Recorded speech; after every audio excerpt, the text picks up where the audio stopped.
गाउँ सहर सारा गुन्जाउने यो हो radio Sanvi 96.4।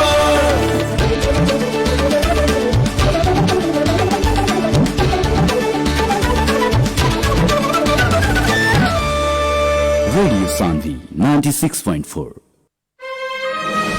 Radio Sanvi 96.4 megahertz को यो हो दैनिक सन्ध्याकालीन प्रस्तुति कार्यक्रम सवाल जवाब।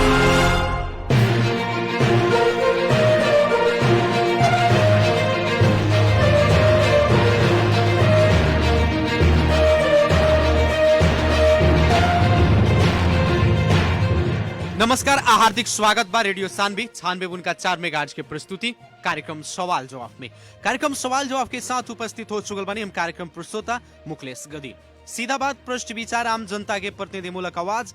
कार्यक्रम सवाल जवाब मार्फत देश के समसामयिक राजनीतिक घटनाक्रम, विकास निर्माण, शिक्षा, स्वास्थ्य, कृषि, रोजगारी लगायत आम जनता से सरोकार राखे वाला हरेक समय सांदर्भिक विषयों पर बहस और छलफल करनी सन। कार्यक्रम सवाल जवाब के आज के बहस और छलफल में खास करके जनता समाजवादी पार्टी नेपाल देश के तीसरका वैकल्पिक शक्ति के रूप में मानल जाला। मधेश आंदोलन से स्थापित पार्टी आज राष्ट्रीय स्तर पर अपन पहचान बनावे सफल भइल पार्टी। एह बेरा देखल जाए तो दूगो नेता लोग के जौन केंद्रीय समिति के बैठक चल रहा बाटे दू जगह पर, ऐसे कहीं ना कहीं चर्चा हो रहा बाटे जनता समाजवादी पार्टी नेपाल फूट के संघार में बाटे। और ये बैठक एकदम कहीं ना कहीं प्रत्यक्ष रूप से आभास करा रहा बाटे कि जनता समाजवादी पार्टी औपचारिक रूप में मात्र फूटे के बाकी बाटे।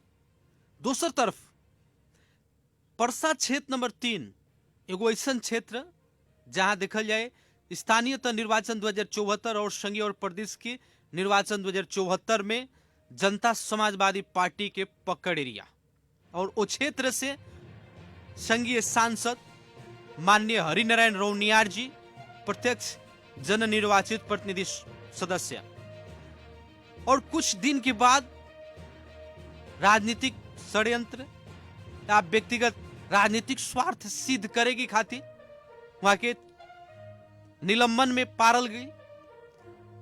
और अभी फिर से 2079 मंगसिर में कहीं ना कहीं संघीय चुनाव होके जा रहा बाटे, होके वाला संभावना भी बाटे। अभी औपचारिक रूप से मिति घोषणा नहीं खे, लेकिन निर्वाचन आयोग तैयारी कर रहा बाटे, सरकार भी तैयारी में बाटे, लेकिन वहां के मुद्दा अभी तक सोल्व होके ना सकल। समस्या जौन बाटे उस समस्या के समाधान ना होके सकल। कारण का लगायत अभी जौन खास करके वीरगंज में और काठमांडू में जनता समाजवादी पार्टी के दो जगह केंद्रीय कमेटी के बैठक अभी चल रहा बाटे।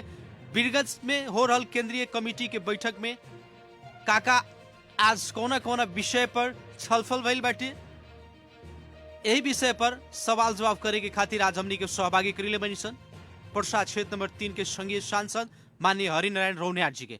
माननीय जी, स्वागत बा कार्यक्रम सवाल जवाब में। हेलो। हेलो माननीय जी, स्वागत बा कार्यक्रम सवाल जवाब में। जी हम सुनता नहीं। आज हेलो जी, आज जौन वीरगंज में अपने लगन के केंद्रीय कार्य समिति के बैठक चल रहा बाटे, कौन कौन विषय पर छलफल हो रहा बाटे आज? वीरगंज में अभी तो उद्घाटन सत्र लग फर्स्ट जौन के हमनी के 12 बजे से शुरू भइल अभी संपन्न होके, दूसरा अब केंद्रीय कार्य समिति के बंद सेशन शुरू भइल बा। छलफल एजेंडा का खास अभी नवगे प्रस्तुत हो रहा बा। जी जी। कार्यकारिणी के निर्णय हमने की केंद्रीय सदस्य लगे जौन पेश हुई तो थोड़ा देर के बाद में अभी पता चली है ना जी कि एजेंडा का है। इससे पहले उद्घाटन सत्र में केंद्रीय सदस्य लगायत वरिष्ठ कार्यकर्ता लोग के उपस्थित रहलक, लेकिन अभी अगर बंद सेशन शुरू भइल बा। अब केंद्रीय एजेंडा अभी हाथ में लिखे पड़ी तो कार्यकारिणी नियम से कार्यकारिणी समिति एजेंडा लेके केंद्रीय कार्य समिति में प्रस्तुत करला, वहाँ तब बहुत छलफल अभी प्रस्तुत अभी बखरे होके वाला बा सिलसिला में। और क्लियर लिखे भाई ओकरा बाद में एजेंडा के बारे में हम बताएं अपने की। जी माननीय जी, जैसे कि जनता समाजवादी पार्टी नेपाल देश के तीसरका वैकल्पिक शक्ति के रूप में स्थापित पार्टी आज दो जगह केंद्रीय कार्यकारी समिति के बैठक चल रहा बाटे, कहीं ना कहीं ऐसे तो बढ़िया मैसेज नहीं खे आम जनता में, अपने के कैसा लाग रहा बाटे? एकदम ये तो दुर्भाग्य बा मुकेश जी। पार्टी के चुनाव के मुख में आके दो भाग में भइल हमनी के एकरा के दुर्भाग्य और दुर्घटना ही कहम सब हमनी के, है ना। राजनीतिक भाषा में एकरा के दुर्भाग्य और दुर्घटना कहल जा सकता। ये ना हो के चाहिए जौन हो रहा बा। खास करके ये संघीय समाजवादी फोरम से ये पार्टी की शुरुआत भइल। फोरम होते हुए आज जसपा में कन्वर्ट होके लोजपा के पहले के राजपा, नया शक्ति पार्टी सब मिल के एगो पार्टी के नाम जसपा भई। लेकिन हमने की जसपा अला के बाद में हिमालय तराई पहाड़ के राष्ट्रीय सोच रखते हुए ये पार्टी आगाड़ी बढ़ल। लेकिन बीच में ये संघीय परिषद के अध्यक्ष बाबूराम भट्टराई और केंद्रीय परिषद के अध्यक्ष उपेंद्र यादव के बीच में आपसी कनाकनी के चलते और प्रिंसिपली पहाड़ तराई के जो एजेंडा एक ठाव ना पार के अब इंडिविजुअल रूप में ये दोनों तरफ से तानातान भैला के कारण ये दो केंद्रीय कार्य समिति के बैठक चल रहा बा। अब केंद्रीय कार्य समिति के बैठक में पार्टी फूट के संज्ञा ना देखे अपने के मुकेश जी एक के पार्टी का अधिकारिता जगह लगे रही और बाकी जो अगर पार्टी में ना रही ओकरा के पार्टी कार्रवाई करके निकाली। ऐसे पार्टी फूटता। लेकिन चर्चा तो बाटे जैसे कि देखल जाए हम सामाजिक संजाल के मार्फत से चाहे गांव घर में चर्चा चल रहा बाटे, चाहे पक्ष के नेता होके या विपक्ष के नेता चर्चा चला रहा बाटे कि जनता समाजवादी पार्टी और फूट के संघार में बाटे, औपचारिकता मात्र घोषणा करे के बाकी बाटे। फूट के अर्थ का कहना, फूट की परिभाषा ना होनी।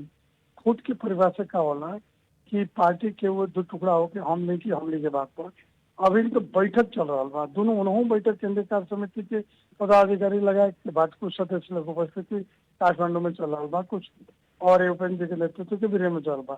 तो जहाँ अध्यक्ष रहेला, जहाँ पार्टी के केंद्रीय अध्यक्ष रहेला, जहाँ पार्टी की केंद्रीय समिति रहेला, जहाँ पार्टी की केंद्रीय कार्यकारिणी के बहुमत संख्या रहेला, ओकरा के पार्टी के बैठक हो जाला। अनौपचारिक बैठक पे केहू कहीं बैठ सकता। काठमांडू में जोन भी मीटिंग हो रहा है एकरा के और वह अनौपचारिक बैठक के रूप में कहीं, लेकिन विधिवत रूप में ये पार्टी की केंद्रीय कार्य समिति के निर्णय बहुमोजिम बीरगंज में कार्यकारिणी के बैठक ऐसे पहले भई रहे 28, 29, 30 तारीख तो कल 28 में कार्यकारिणी के पूर्ण बहुमत से एकरा के यहाँ के जगत तो के अधिवेशन तो कल बा। वो अधिवेशन के कार्यकारिणी के बैठक चालू बीरगंज में भइल। वो कार्यकारिणी में केंद्रीय सदस्य के परिषद के रूप में एजेंडा तय भइल। आज 29 और 30 बयान एकरा के पेश करके विभिन्न एजेंडा में छलफल बात हुई। तो जहाँ कोनो भी सभा के प्रमुख वो सभा के अध्यक्ष होला। आपने बोले विधान में भी बा कि जनता समाजवादी पार्टी का अध्यक्ष उपेंद्र यादव। तो उपेंद्र यादव अध्यक्ष के अधिकार बाटे कि कार्यकारिणी के बैठक बुलाओ के, केंद्रीय सदस्य के बैठक बुलाओ के। तो कार्यकारिणी की बैठक से काठमांडू में केंद्रीय कार्यकारिणी निर्णय भइल तो अब हमने की केंद्रीय समिति के बैठक बीरगंज में हुई, ऐतिहासिक ठाव बीरगंज हुई, शहीद नगरी बीरगंज में हुई। ओकरा अनुसार अपने के बीरगंज में केंद्रीय कार्य समिति के कार्यकारिणी बैठक का 28 भइल। आज 29 में केंद्रीय सभा के उद्घाटन भइल। केंद्रीय समिति के उद्घाटन संपन्न होके भल 6 बजे करीब संपन्न होके अपने के थोड़ा 1 घंटा लीज देके अब 1 घंटा छलफल हुई। बाकी पूर्णता ध्यान अपने के मिली अभियान पूर्ण होते ही। तो जहाँ अध्यक्ष बा, जहाँ कार्यकारिणी के बहुमत संख्या बा, जहाँ केंद्रीय समिति के बहुमत संख्या बा, ओकरे के आधिकारिक बैठक माने और यानी कि अपने जो हिसाब से करल बनी जिससे कि काठमांडू में संघीय परिषद अध्यक्ष बाबूराम भट्टराई जी के नेतृत्व में जो बैठक चल रहा बाटे वो औपचारिक नहीं थे, अनौपचारिक रूप में बा। लेकिन अनौपचारिक छलफल वो लोग के बाद अनौपचारिक गुट के बात हो रहा बा, गुट। लेकिन औपचारिक बैठक अपने के हम पता होता नहीं 5 सिक्के के हाराहारी में अपने के केंद्रीय सदस्य बाटे 449 5 सिक्के में मोटा मोटी 300 केंद्रीय सदस्य के यहाँ उपस्थिति बीरगंज में बा। अपने के 33 जना केंद्रीय कार्य समिति के पदाधिकारी बा केंद्रीय कार्य समिति के, जिनमें अपने के 21 आदमी यहाँ उपस्थित बाटे। ओकरा बाद में 20 को सांसद में 18 को सांसद बीरगंज में उपस्थित बा। एकरा के अधिकारिता यहाँ न कहें कहें पर है कि संसदीय दल के सांसद की संख्या 20 को में 18 को बिरगंज में उपस्थित बा, 2 को काठमांडू में बा, 34 को 33 आदमी केंद्रीय कार्य समिति में 21 आदमी यहाँ उपस्थिति बा, 21-22 आदमी। ओकरा बाद में केंद्रीय सदस्य लगभग 300 के यहाँ उपस्थिति बा। तो वैधानिक रूप से केंद्रीय अध्यक्ष यहाँ बा, उपाध्यक्ष बाटे, वरिष्ठ उपाध्यक्ष बाटे, कार्यकारिणी के पदाधिकारी लोग बा, और महासचिव यहाँ बा। तो महासचिव मीटिंग संचालन करला, अध्यक्ष अध्यक्षता करला, वरिष्ठ उपाध्यक्ष लगायत सदस्य लोग उपस्थित, सारा प्रक्रियागत विधानतक के मीटिंग तो बिरगंज बा। तो आधिकारिक मीटिंग तो हमने केकरे कहल जाए नो, आधिकारिक मीटिंग केकरे कहल जाए। तो जहाँ मीटिंग हो और अभी काठमांडू में जो मीटिंग हो रहा बा, आधिकारिक मीटिंग, आधिकारिक निर्णय, आधिकारिक निर्णय न लगे, ना वो निर्णय विधान मानी, ना वो निर्वाचन मैन मानी, ऐसे वहाँ का छलफल आज बिहान वो होके वाला बा नहीं होता। ये सब विस्तृत बात अपने की बिहान यहाँ के कार्यकारिणी बैठक के बाद पता चली कि का हुई, कहाँ कहाँ तक पहुँचल, क्या हुई। अब एवरेज एजेंडा हमने सामने प्रस्तुत हुई कार्यकारिणी के निर्णय के, ओकरा बाद में कौन कौन से एजेंडा बा हम देखे प्रस्तुत भेला पर ऊपर बहस हुई, ओकरा बाद छलफल होकर निर्णय हुई। निर्णय के कार्यान्वयन हमने के कार्यकारिणी अध्यक्ष बारे वो करियन, उनका का अधिकार रही, उनका अध्यक्ष के कोनो भी समिति चाहे कार्यकारिणी के निर्णय के कार्यान्वयन करके जिम अध्यक्ष वाला अध्यक्ष करेगा। जी जैसे माननीय जी 27 गते अपने पत्रकार सम्मेलन के आयोजना करें और वो पत्रकार सम्मेलन में कहने कि हम दोनों पक्ष के केंद्रीय कार्य समिति के बैठक में सहभागी ना होके, आज बिरगंज में चल रहा केंद्रीय कार्य समिति के बैठक में सहभागी बानी, विभिन्न किस्म के सामाजिक संजाल में टीका टिप्पणी हो रहा बा, कैसे खंडन करे के? एक बारे में हम सवेरे भी यात्रा डेली में इंटरव्यू में रख देनी हो जी कि मैं 27 गते के पत्रकार सम्मेलन में ये कहनी कि हम पार्टी के सिपाही हैं, पार्टी के आधिकारिक बैठक हुई वहां जाए, गुट के राजनीति में गुट के अगर गुट के बैठक हुई दोनों पक्ष तो हम अनुपस्थित रहे, क्लियर हो की। अपने के भी पर रेडियो के प्रतिनिधि एक आदमी रहलन वहाँ विकास की, लेकिन ओकरा के कुछ पत्रकार साथी लोग तंगा घुमा के ट्वीट करके ओकरा के हरिनारायण रोनिया दुबई पक्ष में न जाने। जब हम केंद्रीय सदस्य हैं, पदाधिकारी हैं, जिम्मेवार व्यक्ति हैं, तो हम दोनों पक्ष में कैसे लगे? जहाँ पार्टी रही, पार्टी के झंडा रही, पार्टी का आधिकारिक बैठक वहां जाना हमारे तय का अधिकार है। ये गुट से मतलब नहीं के हरिनारायण रोनियार जी गुट से ना, बल्कि पार्टी के जहाँ आधिकारिक बैठक बा वहाँ सहभागी हो सकता नहीं। एग्जैक्ट ये काल को नहीं कि हम 27 गते के विषय पर हमारे प्रेस से बनना रहे, हमारे कानूनी कुछ हमने के निलंबन संबंधी अथवा मुद्दा जनप्रतिनिधि पर जो लादल जा रहा बा, जिस तरह से वो विषय का तरह हम पत्रकार सम्मेलन रख रहे, वहाँ लास्ट में पत्रकार साथी लोग कुछ बात उड़ की तब दुईटे जैसे रुआ उठा रहा बनी तो रुआ 2 गो गुट में कौना गुट में जाए, हम गुट के हम आदमी नहीं, दोनों गुट में कोनो गुट में न जाए, हम वह जाए जहाँ पार्टी रही, पार्टी के आधिकारिक के जहाँ बैठक हुई वहाँ जाए। हम पार्टी के सिपाही, हम गुट के सिपाही नहीं, कोनो व्यक्ति के सिपाही नहीं, हम पार्टी का अध्यक्ष, पार्टी की कार्यकारिणी समिति जौन पार्टी लीगल पार्टी बा जहाँ पार्टी की लीगल उपस्थिति है ओकर सदस्य हैं, हम कोनो गुट के व्यक्ति के सदस्य ना है। ऐसे गुट के मीटिंग में हम ना जान, दोनों में कोनो में मैं नहीं जान होने जान, लेकिन आधिकारिक पार्टी के बैठक को हम जाए, लेकिन साथी लोग को छोड़ा के कॉमेंट आए ओकरा के, लेकिन वो बात की कंफ्यूज फिर जनता में न्यूज गई, ओकरा के आज सवेरे हम यात्रा डेली में खंडन करते हुए कहनी कि हमारी ये अधिकारिता हो। तो आज हमारा पार्टी के आधिकारिक बैठक में केंद्रीय अध्यक्ष जी हमारे से सवेरे 7 बजे बातचीत हुई, कहल नया आधिकारिक बैठक है, निर्णय से कहला हूँ, निर्णय में छलफल भेलक हमारा, तो ओकरा बाद में हम वो मीटिंग में अटेंड कैली है और आधिकारिक बैठक में उपस्थिति बनी, हम सिग्नेचर भी कैले बनी। माननीय जी अपने जनता के प्रत्यक्ष मत से निर्वाचित जनप्रतिनिधि वो पर्सा क्षेत्र नंबर 3 के, लेकिन आज देखल जाए अपने के जौन कार्यकाल रहल पूरा कार्यकाल निलंबन में पड़ गई, फिर भी अपने के समस्या आज तक समाधान ना भइल। पर्सा क्षेत्र नंबर 3 के जनता भी चिंतित बाटे, अभी तक समस्या समाधान ना होके के कारण का हो आ कब तक होई का एकरा बारे में अवस्था बाटे? मुकेश जी देखिए, मैं कहा कि संविधान और आईन कानून अलग अलग फर्क धारक नहीं रहा जी। अभी तक गणतांत्रिक संविधान में कानूनी राज्य की स्थापना नेपाल में नहीं के है ना, अभी भी काल पंचायती काल में चाहे बहुदल काल में जो मोनोपोली ढंग से शासक वर्ग जंगे शासक पत्र वो नहीं अभी चल रहा बा। और वह भल उठौनी है कि बहुत 74 साल के निर्वाचन में जसपा संघीय सांसद में 65 नंबर की निर्वाचित बनी। जी जी 8-9 महीना पार्लियामेंट में काम के के बाद में षड्यंत्रपूर्ण ढंग से हमारा पर एगो मुद्दा दायर कर गई। मुद्दा दायर अख्तियार दुरुपयोग के बोला के अगर कम्युनिस्ट सरकार के तत्कालीन मधेश के कोई भी नेता ऊपर ना जाओ, ना आगाड़ी बढ़ो, ओकरा खतरा षड्यंत्र मूलक ढंग से हमारा ऊपर मुद्दा चलाओल गई। जिसमें हमारे से निर्वाचित के बेला में हमारे से निर्वाचन में हारल साथी लोग अथवा प्रतिस्पर्धा में पराजित हुए साथी लोग लगाए अनेक क्रम के षड्यंत्र भइल। कुछ हमनी के लोग भी भीतर से हमारा ऊपर षड्यंत्र गईला। अपना पार्टी के भीतर में भी हमारा ऊपर मुद्दा दायर भइल, मुद्दा दायर करावल गई। ये वो कंपनी के घटना लगी। वो मुद्दा में वो कंपनी में हम संलग्न हिले नहीं की, 15 साल से नहीं की, फिर भी हमारा को में जोड़ल गई कि घटना में कंपनी के ऊपर भी कंपनी से बाहर के आदमी मुकेश पर भी बयान मुद्दा मत चलाओ जा सकता है कि मुकेश जी रेडियो सांगली के स्टाफ हों, लेकिन स्टाफ महिला से ना तो हम तो स्टाफ भी नहीं, वो कंपनी से बिल्कुल बाहर नहीं, लेकिन फिर भी षड्यंत्रपूर्वक मुद्दा अख्तियार हमारे पर चलौला।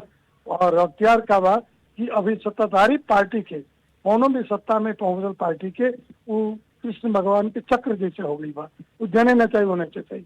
केहू राजनीतिक आदमी के द्वेष साधक हो के या कोनो दुश्मनी साधक हो गए तो सत्ताधारी पार्टी अगर बा तो अख्तियार दुरुपयोग के वो जो स्वतंत्र निकाय संवैधानिक निकाय हो, लेकिन दुरुपयोग के रूप में ओकरा के प्रयोग करके और ओकरा राजनीतिक आदमी चरित्र हत्या और ओकर सार्वजनिक लाइफ जिंदगी बर्बाद करके यानी कि अपने के मुद्दा के राजनीतिक मुद्दा बनावल गई बाटे बनाओ गई बा।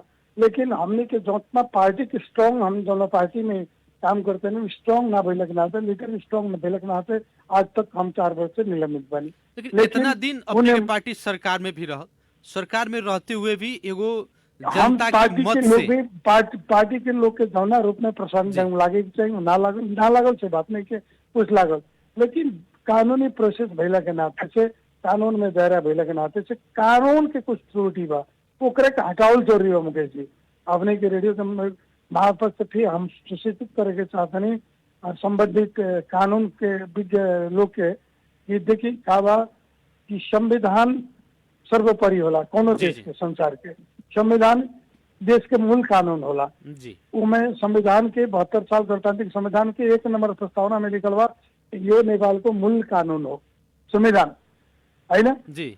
वही संविधान के 20 के 5 धारा में लिखल बा 20 के 5 याद करी 20 के 5 धारा में कि कुनी व्यक्ति में कुनी प्रकार को अभियोग लागे मा अभियोग लागे को अंतिम किनारा न लागे सम्म त्यो व्यक्ति दोषी हुने छैन।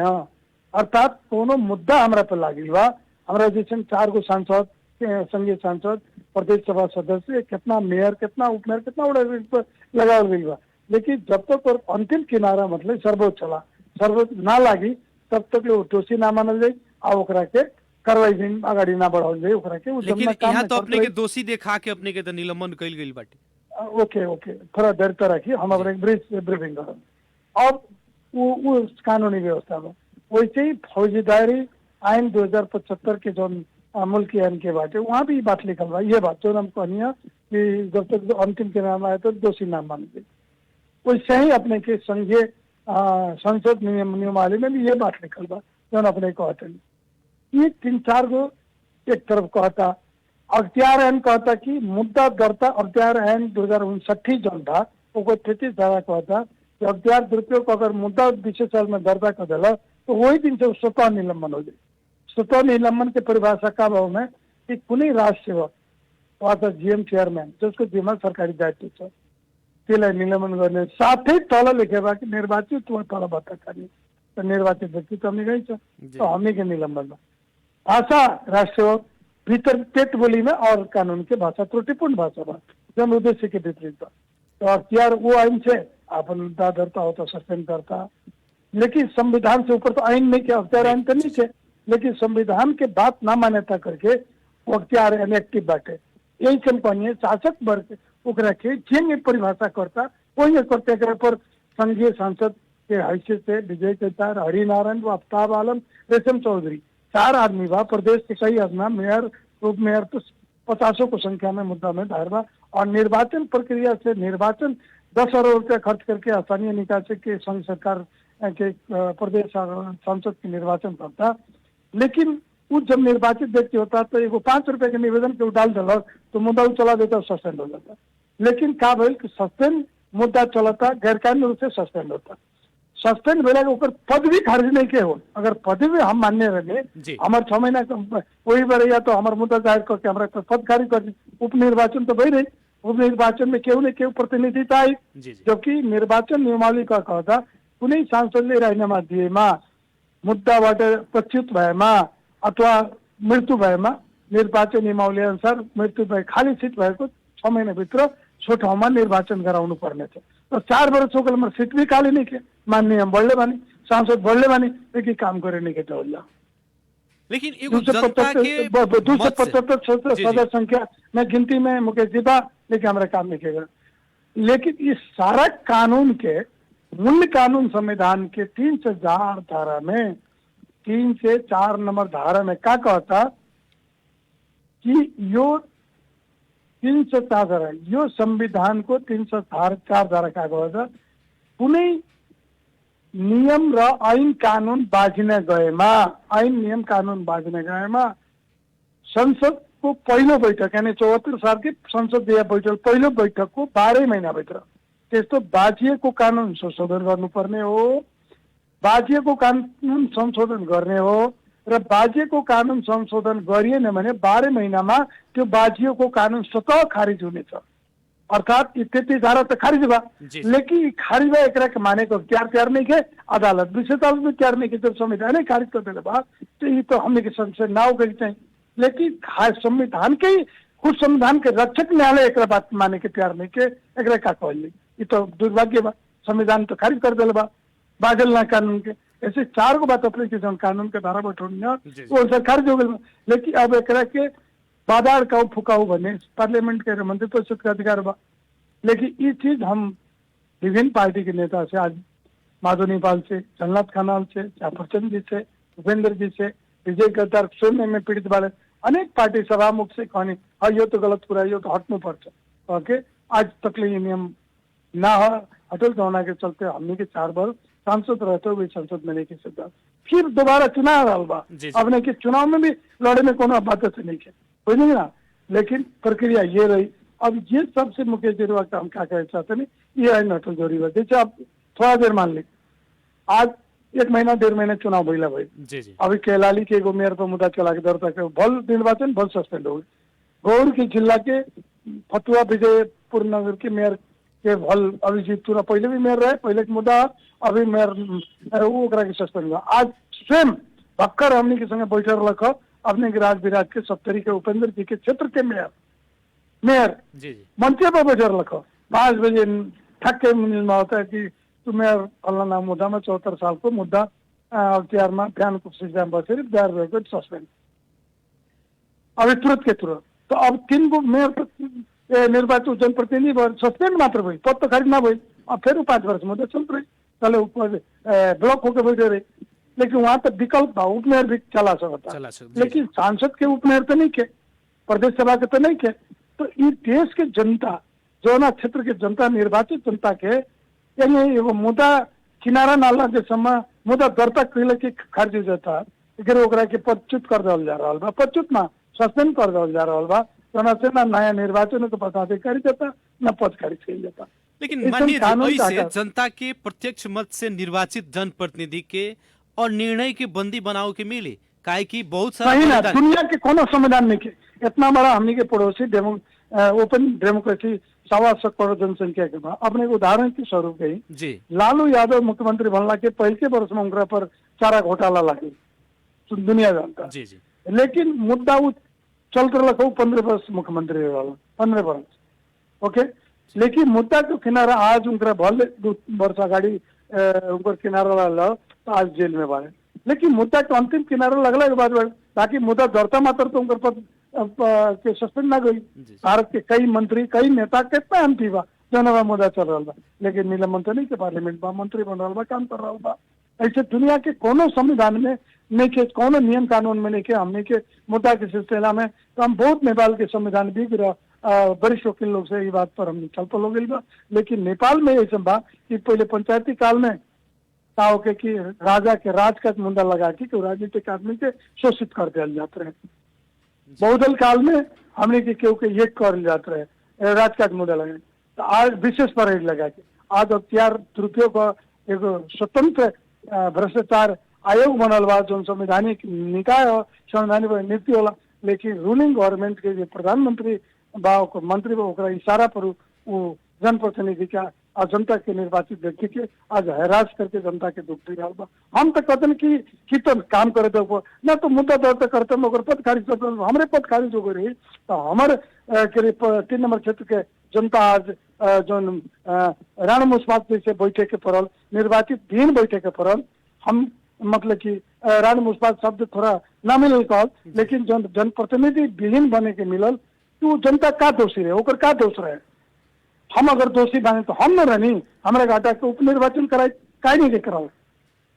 हम कई बार सभामुख से कहनी हम कई बार निर्वाचन आयोग से कहनी तो कोई मानिन्छ तपाईँको तो पद भी खारिज भएको छैन। पद छ हामी कसरी गराउने हाम्रो पद तपाईँको खारिज गरेर हटाउने निर्णय छैन। तो पद खारिज करे भी ना मिली आपने के कहीं ना कहीं अनिर्णय के बंदी में रखे के मिली और बताइए कौन देश में कौन संविधान में कौन नियम में हमने के जन्मल बनी था कौन संविधान में प्रजातंत्र कह के और प्रजातंत्र के संविधान के हमने के परिकल्पना कह के गणतांत्रिक संविधान के हमने के बनी था जो लिखल गई कानून में विभिन्न क्लियर कट बा तो ना के भी लागू नहीं क्यों ये लागू के करी। एक मतलब कि इतना बड़ा बलिदानी के बावजूद जौन देश हमने के गणतंत्र में गई संघीयता में आयल देश में एगो जनता से निर्वाचित जनप्रतिनिधि लोग के द्वारा संविधान बनावल गई उ जौन संविधान कहल जाए तो देश के मूल कानून है लेकिन वो कानून के भी आज वैल्यू नहीं खेदल जात विभिन्न एन नियमावली बना करके। अब इस समस्या समाधान कैसे हुई जनता तो बहुत चिंतित बाटे काहे कि अब दिन के बाद में चुनाव नजदीक बाटे मंगसिर में चुनाव होखबे करी अभी तक औपचारिक रूप में कहीं ना कहीं मिति घोषणा नहीं खे भइल लेकिन कानूनी हिसाब से तो निर्वाचन में जाए के परी।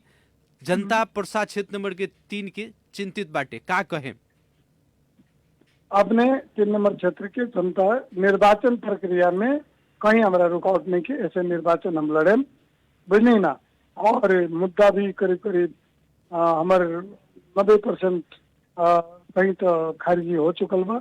10% मुद्दा हमने के न्यायालय में विचाराधीन बा। वो 10% मुद्दा में भी विचाराधीन मुद्दा में कानूनी प्रक्रिया में रहला से कानूनी प्रक्रिया चल रहा बा। हम कानूनी प्रक्रिया में लेकिन हमने मिली जैसे हमारा जैसे भगवान से बाकी हमारा न्याय मिलो हमारे जनता के न्याय मिलो हम जनता के सामने पुनः वही रूप से जाए कह के हमें मिलवे करिए। लेकिन अभी के चुनाव में हम चुनाव लड़े चुनाव की प्रक्रिया में जाए चुनाव लड़े के हमारा कौन बाधक कानून नहीं कैले निर्वाचन नियमावली जो है यह क्लियर व्याख्या बा कि निर्वाचन में जाए का तरह रोक नहीं थी बात बा। आवेला 79 मंगसिर में होके वाला संघ ये चुनाव में माननीय हरिनारायण रौनियार जी सहभागी होके जनता ढोक रहो ये चीज हमारे से विपक्ष में रहे वाला नेताजी लोग विभिन्न पार्टी के एक अफवाह जनता में उठा जो चुनाव लड़े के नाम मिली वो चुनाव ना लड़ियन ये भरम हमने के जनता में हाँ ये भरम में जनता ना पड़ो हम चुनाव लड़े के मिली तब तक ले कानूनी प्रक्रिया में भी विभिन्न तरह से जन त्रुटि बा के सत्याव के काम हो रहा बा और न्यायालय की समझ में हमारे न्यायालय में अपील चल रहा बा। हम अपील के संबंध में हमारा न्याय मिली कहते हम आशा न्याय प्रति हमारा विश्वास बा न्याय मिली कहते हम विश्वस्त होके अपने के जानकारी कराना चाहते हैं ये हमारा आशा बा। न्याय तो हमारा हाथ में नहीं के न्याय तो न्यायाधीश करी लेकिन हम विश्वास के साथ उम्मीद के साथ कि हम न्यायालय से हमारे न्याय मिली कह के हम उम्मीद और आशा के साथ ये बात कह रहा बनी। लेकिन न्यायालय में मुद्दा चलत रहे के अवस्था में भी हमारे चुनाव लड़े में कोनो बाधक कानून नहीं है। जी मान्य जी आम खास करके हमनी के पर्सा क्षेत्र नंबर 3 के जनता दुआ कर रहा बाटे प्रार्थना कर रहा बाटे कि अपने के जो मुद्दा लगावल गई बा अपने के ऊपर जो षड्यंत्र हो रहा बाटे एक जल्दी निकास हो और फिर से अपने जनता में आई। इतना व्यवस्था के बावजूद कार्यक्रम सवाल जवाब के खातिर समय देनी एकरा ला अपने के बहुत बहुत धन्यवाद देवे के चाहे। धन्यवाद मुकेश जी, अपने के रेडियो चैनल में हमरे के मौका देने बोले कि पूरा जनता के बीच में हमार जोन एगो अफवाह फैलावल जा रहा बा है ना, वो अफवाह के और हमरा के जनता के जानकारी देना होकर और चैनल से हमरा जोन हमरा के समय देनी या जनता के सामने तो कि हर गांव में जहाँ तक रेडियो जनता सुन रहा बा वो सबसे हमारा अपील बा कि निर्वाचन प्रक्रिया में हमरा निर्वाचन लड़े खतरा कहीं बाधक नहीं के, कहीं कानून हमरा के रोकले रही के हम चुनाव लड़े और हम न्यायालय भी हमरा प्रति न्याय करी कह के हमरा न्याय मिली कह के हम वो भी विश्वास के साथ आगे बढ़े और हम अपना जनता के हम माननीय में संसदीय प्रक्रिया के एगो संसद भीतर हम 4 वर्ष से निकली जा, लेकिन बाकी विकास निर्माण और जनता की सेवा करे खतरा 30 वर्ष में जो विकास नहीं के भाई आज हम अपना क्षेत्र के देखें तो गली गली हम पिच रोड हम बना रहा बनी हमने के जौन जौन चुनाव याद है जनता कोयलर में अपना क्षेत्र के औद्योगिक क्षेत्र बनाए कह के भटाभट आज 50 अरब के बड़ा बड़ा इंडस्ट्री लागल बा, लोग उद्योगपति हमारा क्षेत्र में घुस चुकल बा, हम ओकरा सहयोग करता नहीं कानूनी ओकरा से हम कर रहा बनी हमारा प्रयास से हमनी के जनता के प्रयास से सब लोग के इंडस्ट्री लागल बा, रोड इंफ्रास्ट्रक्चर अपने इलेक्ट्रिसिटी अपने के स्वास्थ्य अपने हर एक सेक्टर में हम जितना सकल बनी सांसद का हैसियत से हम बढ़ले बनी, सांसद का हैसियत से जो बजट हमने के मिले तो मिलबे करी, लेकिन संघीय सरकार के पहले 2 करोड़ मिल के जन कल धारा बांटे वाला छोट-मोट कारण मिलते रहे वो सिस्टम भी अब आ गई बा।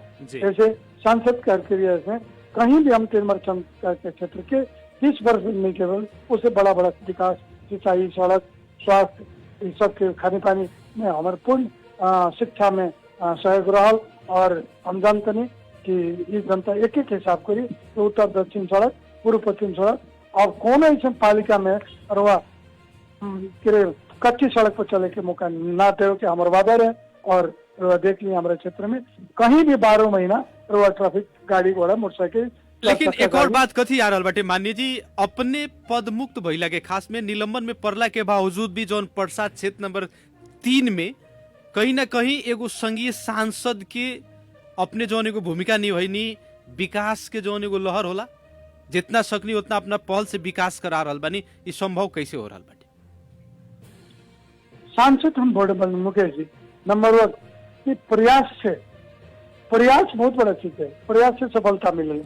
हम अपने के बताओ कि चाह रहा मैंने कि ये देश में हम 34 वर्ष से वो विकास के सेक्टर के बिजनेस के रूप में उद्योगपति रहने विकास से जुड़े रहने वो विकास के जुड़ल के नाता रिश्ता से हमारे विभिन्न मंत्रालय में विकास का अड्डा में अपने के मंत्रालय के ब्यूरोक्रेसी यानी सचिव लगाए डीजी डायरेक्टर कहीं या जो भी विभागीय मंत्री हम अपन लेटर हेड में मांग करत गई देख गई हम माननीय या सांसद नहीं की हम से पहले भी ब्रीफिंग है हम बानी काल भी रही आज भी बानी कानून में संविधान में बा हमारे पद खर्चने के लिए, लेकिन एक एक जगह हमारा खाली अवतार बा कि हमारा के पार्लियामेंट में जनता के आवाज तो उठाओ चाहिए आवाज नहीं उठा सको, बाकी कोनो भी मंत्रालय के काम प्रक्रिया में हमारे जितना सम्मान अधिकार बा काल भी रहे आगे बा अब वो सम्मान अधिकार के आधार पर हम अपना सक्रियता में हमारा आज भी दावा बा कि पर्सा को 4 गो क्षेत्र में सबसे ज्यादा विकास अगर चाहिए तो हमने के पर्सा क्षेत्र में 3 में भइल बा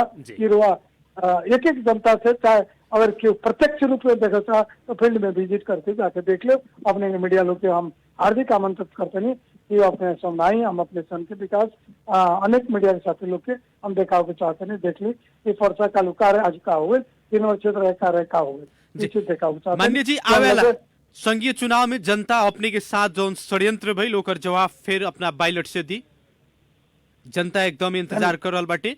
कार्यक्रम के खातिर समय देनी एकरा ला आज अपने के बहुत बहुत धन्यवाद देते हुए अपने से छूटे के चाहे नमस्कार। धन्यवाद मुकेश जी, अपने के रेडियो अपने संबोध चैनल की भी मेरी तरफ से हार्दिक धन्यवाद जी। धन्यवाद।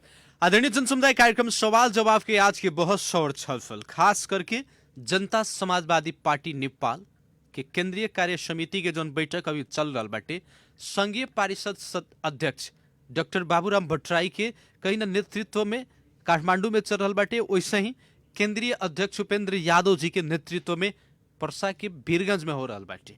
वीरगंज में हो रहा केंद्रीय समिति के बैठक आधिकारिक बैठक एकरा के औपचारिक बैठक मानल गई बाटे और यहाँ अधिक से अधिक केंद्रीय सदस्य लोग के सहभागिता रहल बाटे, संघीय सांसद लोग के सहभागिता रहल बाटे और खास करके पर्सा क्षेत्र नंबर 3 के संघीय सांसद माननीय हरिनारायण रौनियार जी के ऊपर जो षड्यंत्र भइल, एगो षड्यंत्र पूर्वक आज कहीं ना कहीं निर्वाचन भइला के 6-7 महीना के बाद में जो एगो जाल झेल करके वहाँ के निलंबन में पारल गई और ओकर फुकुआ आज तक होके ना देल गई।